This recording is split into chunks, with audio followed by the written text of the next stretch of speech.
Welcome to a very special Heart of the Swarm 1v1 cast.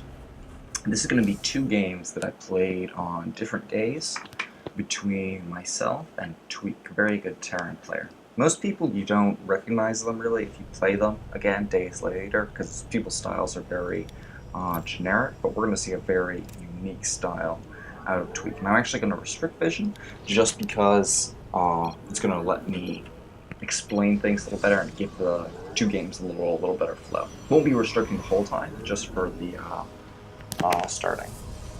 I actually already recorded both of these games, but the audio glitched out on me. I'm fairly certain that it's working now, but I'll be very upset if I cast for 20 minutes and then discover that it was wasted time. But it should be okay. Should be okay, and I'm only getting better with repetition. So I went normal build, double gas, start the mothership core immediately once the cyber core finishes, and right after mothership core started, send probe down to start the nexus, and then back up here, send 3 on each geyser, and send a probe out here to lay down the Stargate. This is our Oracle opening. Very macro-centric Oracle opening, because it's, or not macro, but economy-centric opening. There's a difference between economy and macro. Macro is just your ability to spend money efficiently, turn your economy into an army, whereas, economy is purely about how many workers you have, how many bases, all that stuff.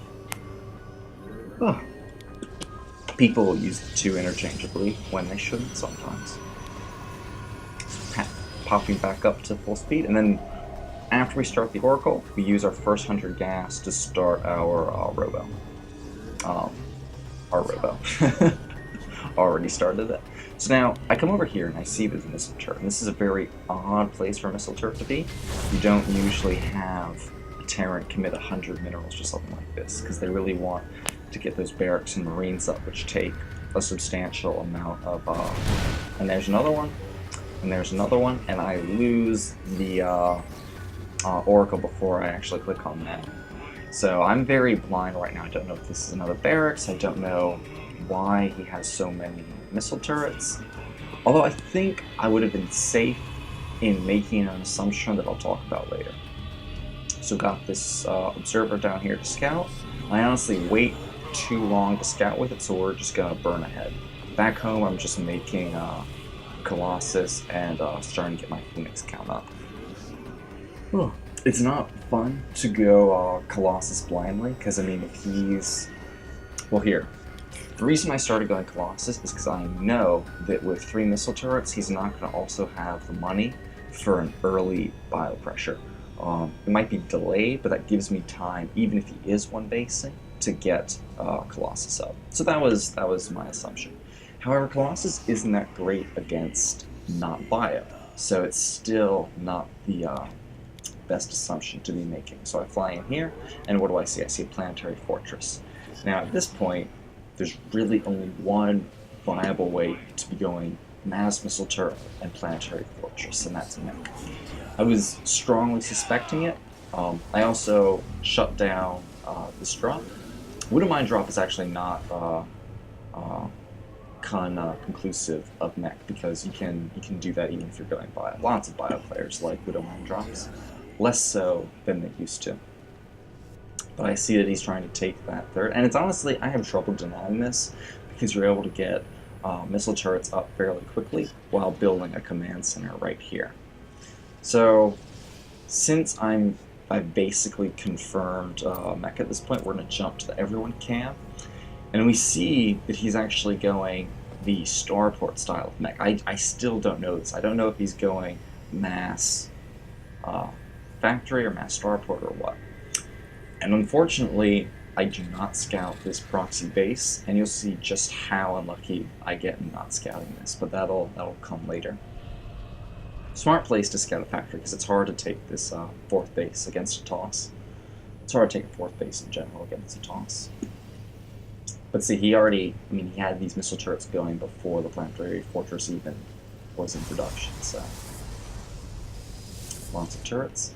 And the thing about this, if someone's going mech and you know they're going mech, you should actually take this third much more quickly, because with the units that you get going mech, it's going to be very difficult to pressure and attack quickly.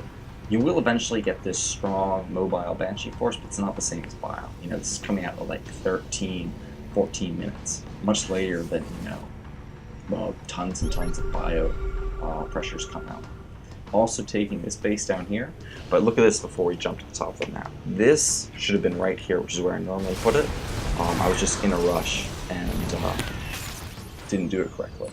So what I did was I spent more time making Phoenixes, and that allowed me to push Banshees off very effectively, because Stalkers against Banshee is terrible, terrible, terrible unit. The Banshee wins that, you know, 10 times out of 10. You have to have lots and lots of Stalkers for that to scale in your favor. However, Phoenix, extra damage versus light, and Banshees, where are the Banshees? Banshee's light unit. Raven's also light unit. So Banshee very effective against Sky Toss, more so than Void Ray, because Void Ray actually is less mobile than all this stuff. It might be more. No, it's definitely slower. Definitely slow mobile. So Void Ray is not a fun way to deal with this, because the Vikings can kite those, and they have trouble running away from Seeker Missiles. So Phoenix is the way to go. I run in here, I'm not able to get too much done. We're actually going to start speeding this up. Now all I have to do to deny this is bring my army down, because if I have those Colossus that aren't actually that useful, I can still make them be useful. Oh, wait. One fun thing to watch is after I backed off, I kind of knew that he might want to run back this way. So what I do... Oh, this isn't it. We'll see it eventually. Maybe I do that in a little different game. Anyway, I thought I put them on control, which was a smart thing to do, but apparently not. Anyway, what I was talking about the Colossus is the Colossus will come down, sit, the rest of the army on hold position, and the Colossus will just walk forward and kill everything. And even though the Stalkers couldn't have handled the Banshees, and obviously the Colossus couldn't, with the Phoenix there, everything is safe. So it's just important not to walk anything but your Colossus into the base. So I finally... No, I'm not even close to scouting that. Not even close to scouting that. I've got this here. You can see walking those Colossus forward, keeping Stalkers on hold position away from the Planetary Fortress. Little poke there, but he, comes in here, attacks with all of this, tries to get Seeker Missiles out on the Phoenix, but Phoenix are far too fast for that to be effective. Tempest is not really smart. I don't know what I was thinking. I played mech game Gold Week where Tempest switches work, but I don't think they're both the way to go. They only work if you have like 10 minutes and you like max out on them, and then you can outrange everything. Then Tempests are good. Continuing to apply pressure with my proxy pylons. And obviously, I've still not scouted this because I'm terrible. Normally, this pylon goes right here, and that's exactly why, because it lets you look at one of the only places to proxy base on this map. Me starting to retake this, even though I've denied it a couple times. But I'm sort of containing him. I'm at least slowing down his ability to expand to the entire effing map. My composition is mostly dependent on Phoenix, and then honestly too many Colossus. This isn't serving, like it's helping me take care of his bases, but I think 5 Colossus would have been plenty. And then, if anything, go up to Archons, because Stalker's pretty bad against Sky Terror, but if you have, and Archons aren't that great either, because Banshees will kite them all day, but if you have both of them together, then the Banshees can engage the Stalkers, and they also can't kite the Archons, because the Stalkers hit them when they're kiting, and the Archons hit them when they're doing a direct engagement, so that works pretty well. An Archon's also much better at eating Seeker Missile shots, which do 100 damage. I think I start making Void Ray for God knows what reason. Again, this is like Void Ray and Tempest was a way to deal with mech and Gold League, but it doesn't work that well anymore. Zealot Harass, very effective in every matchup. I was able to snipe the SCV constructing that. He has a couple of missile turrets, and this makes it a little more difficult to deal with. But then I start doing the same hold position micro up here. Got my army ready to defend down here, and little bits of harass over there. And then he just decides to go attack me, because it's kind of what makes sense with SkyTerran. Super mobile, so may as well use that mobility. Luckily though, I've got Phoenix, and Phoenix are far more mobile than anything Terran has. Not taking a direct engagement with the Vikings, and yeah, see, Void Ray is completely useless. Void Ray is completely useless. But I'm getting some things on block. Making more Stalkers. Continuing to make Phoenix, which I agree with. So then I realized that he's trying to attack and deny my mining bases. Well, what if I just deny his production?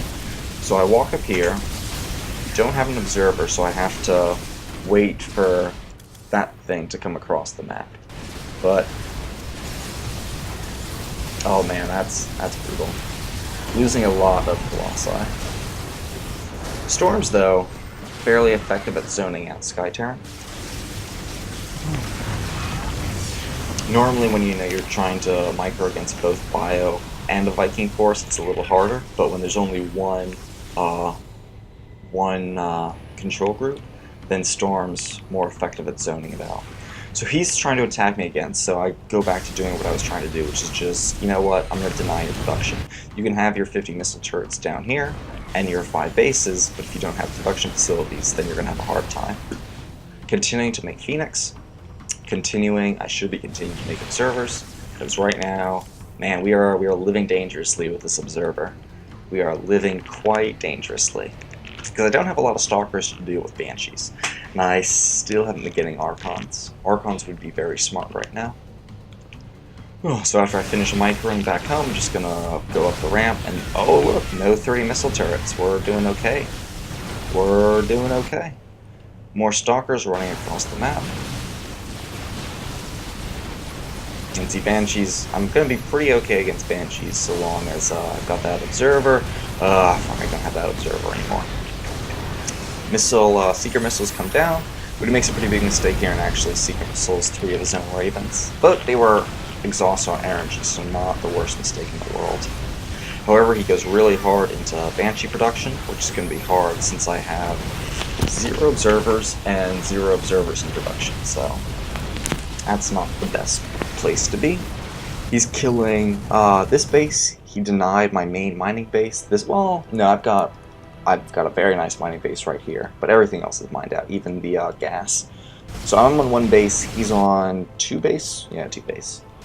But he's running short on production facilities. He's got this Banshee. I storm it, because, storm good, even without vision. And then, do I have an observer yet? Oh, thank God. This observer's gonna save the day. That observer's gonna save the day. He's continuing to... Well, missile turrets are continuing to do their thing. But at this point, he just doesn't have enough to deal with this. So, Phoenix, Stalker, pretty good against that, but I think that Archons definitely would have made that better. Void Rays and Tempest, no good at all. The only way those work is if you have 10 minutes to macro up a nice army of them. But otherwise, just get Archons. Get Archons.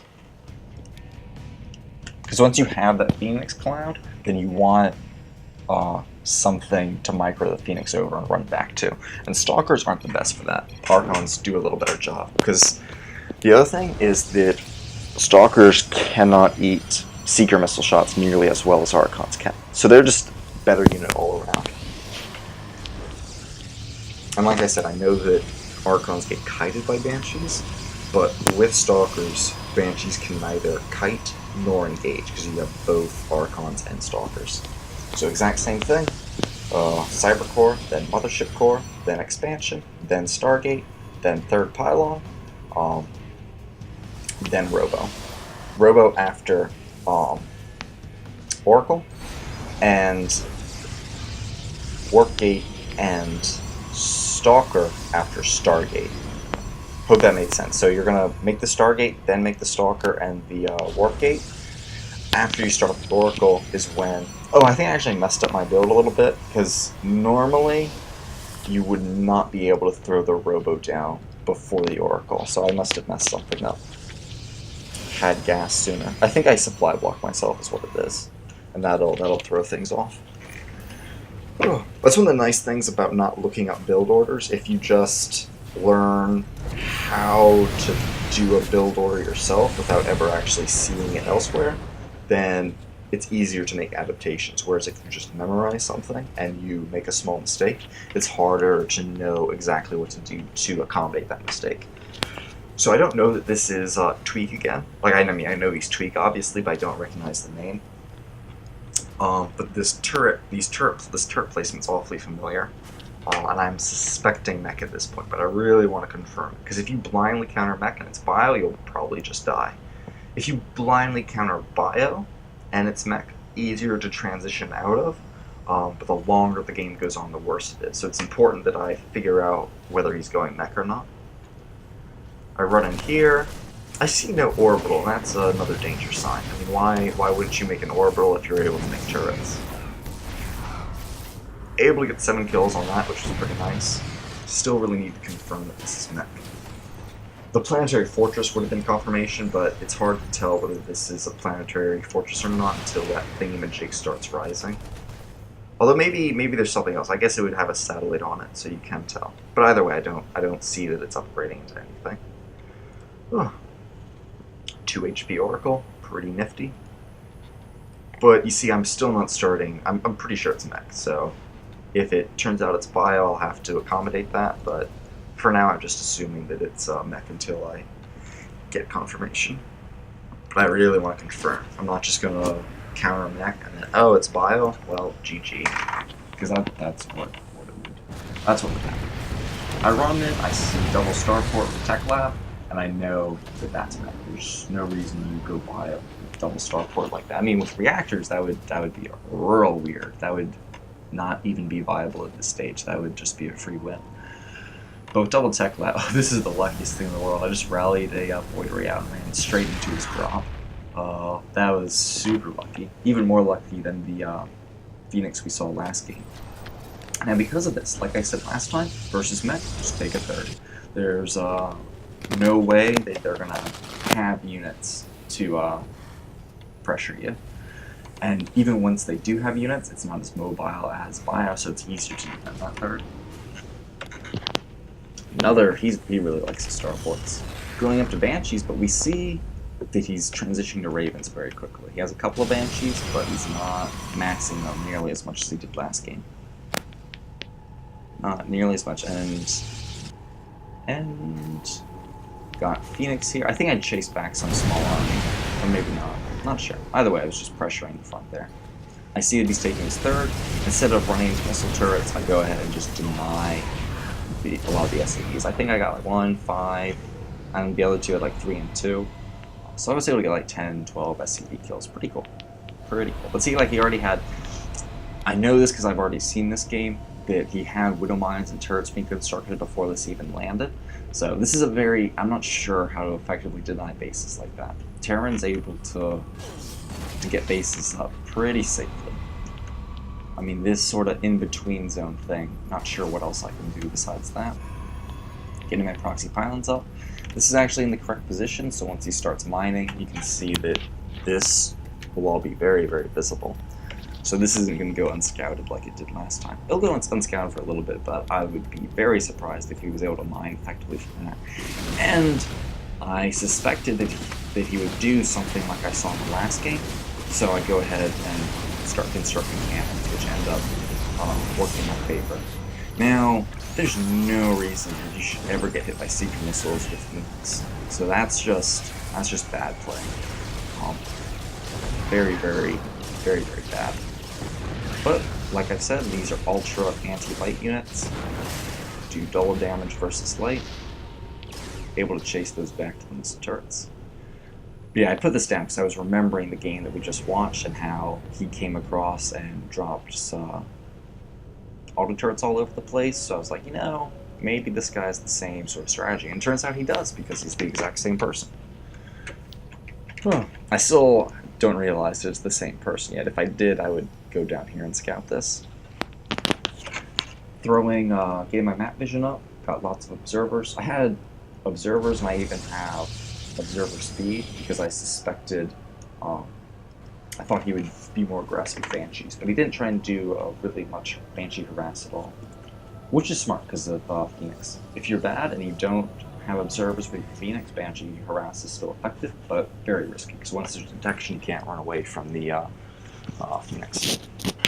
I believe that we have done normal, that's so silly. I believe with, let's see, where's movement speed? Movement speed 2.75. Oh my god, don't do that, I'm trying to look at it. Movement speed 2.81, yeah, so we outrange or faster than Banshees. So once I see this, I realize that this is the exact same person, and I'm feeling pretty confident because, you know, I won that game. Probably win this game too. Oh, so I went into Immortal production instead of Colossus production this time.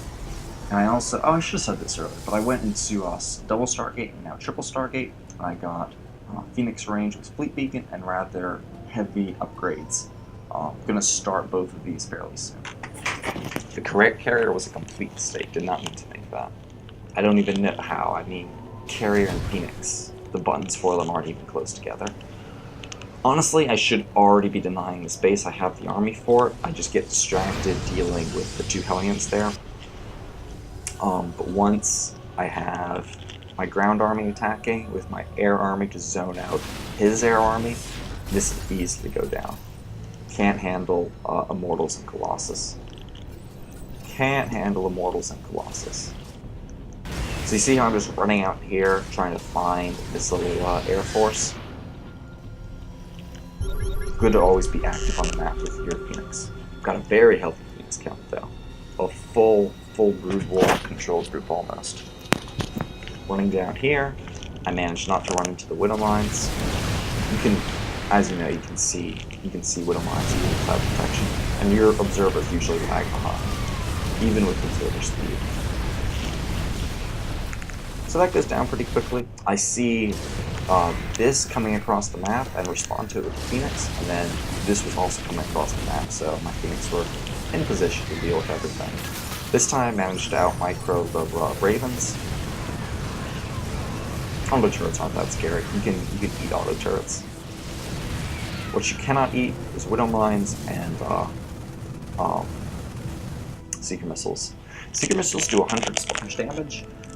With armor, you're able to survive. Wait, is that 80? Pretty sure that's 80, yeah. But I'm like 95% certain that with armor, you're able to survive 2 Seeker Missiles. Widow Mines, on the other hand, that was painful. Very painful. Widow Mines, on the other hand, do 125 plus 35 burst shields, so 2 shots from Widow Mines insta-kill whole clouds of Phoenix. Whole clouds. Doing his same Widow Mine and missile turret base acquisition before putting down everything. Putting down his command center. But I get my army into position, and I'm going to do the same sort of thing we saw in the last game, you know, that walking the army forward, but careful not to engage the planetary with the Zealots and Stalkers. And then keeping the Phoenix to zone out the entire army. Or at least that's what I'll do if I'm good. But remember what I was saying about Widow Mines being very good against Phoenix? I can't lose these Phoenix. Look at how many Vikings he has. Phoenix are very good against Vikings just because, not because they actually, oh my god. How many Phoenix do I have now? We went from about 20 Phoenix to 3 Phoenix. And now I have absolutely nothing to deal with these Vikings. However, what I didn't realize is that he has almost pure Viking. 2 Banshees, 4 Ravens. I should have just attacked with the Stalkers and denied the space. The Widow Mines were still on cooldown, so I would have had time to kill some missile turrets and get observers in position to knock out these before they started hitting my stalkers again. And I could have done a lot of damage that way. He would have had to like land the Vikings to deal with that, which would have been good. But instead I just run away and start making Void Rays. And like I said, Void Rays are not good against this sort of mech, unless you have like 10 minutes to only make Void Rays. So this is stupid. It should not be doing this. At least I don't make 10 this time. But like I said, heavy air upgrades, I kind of enjoyed that, and got the Phoenix range. With Phoenix, I could easily deal with this. Now, Phoenix without micro are not good against Vikings, but the thing is you can always out micro Vikings and only take good engagements and only snipe them, so they're good in that sense. Phoenix are basically good against any sort of Sky Terran. There's no Sky Terran unit that's good against Phoenix. It's kind of like how Vikings are able to kite Void Rays, but the Phoenix micro are way easier than the Viking micro against Void Rays. So I do the exact same thing that I was doing last game. Just, you know what, I'm going to kill your production. You can have your 30 missile turrets, and I'm going to just deny production. Immortals and Void Rays pretty good against Planetary Fortress, but this goddamn Immortal's not doing what they should be. Finally, I Ocean 4 and killed that, but that's a little frustrating. His army coming back. If I had 20 Phoenix still alive, this would be a one-sided fight, but with just Stalkers, and he went straight into Banshees. Once Phoenix weren't a threat anymore, straight into Banshee production. No reason to keep making Vikings. And this number of Stalkers can't handle Banshees. Remember what I said about Archon? I think I might have still had a chance if I had been making Archons. Once, I had the tech for it. I just wasn't quick enough. The second you have a good cloud of Phoenix, Stalkers and Immortals, not really all that great against this. Like, all this stuff's melting fairly quickly. Archons aren't great against, you know, Planetary Fortresses and all that, but they'd be way more stable at dealing with this. You don't just, you don't get, a couple of Archons are going to do a lot of damage no matter what to this sort of composition. I really if I had had an Archon transition ready, I think maybe I could have survived the Phoenix debacle. And without the Phoenix debacle, I would have easily had time to start making Archons. Easily had time. But yeah, he stands there for my observer, and there's just nothing I can do against this. I go in GG. Because I've lost. I'm sorry, I have a lot of money. Now, this is what I'm talking about with the Archon transition, that I had the time to start transitioning into them. I was maxed out, but I didn't keep up with my macro. I stayed on Immortal, Stalker, Phoenix too long. Very dumb, very dumb. Archon's definitely the solution to this in later stages. Early stages, the Archon's going to be useless. You can't tech up straight to Archons and think you're going to deal with Sky Terran, because they'll just run around and kill you. But once you have a Phoenix Cloud, and once you have a huge economy, and you can make, you know, 10 Archons at a time, you're going to be in a much better position. So, 1-1. I'm looking forward to playing him again. Hope you guys enjoy that. I'll see you next time.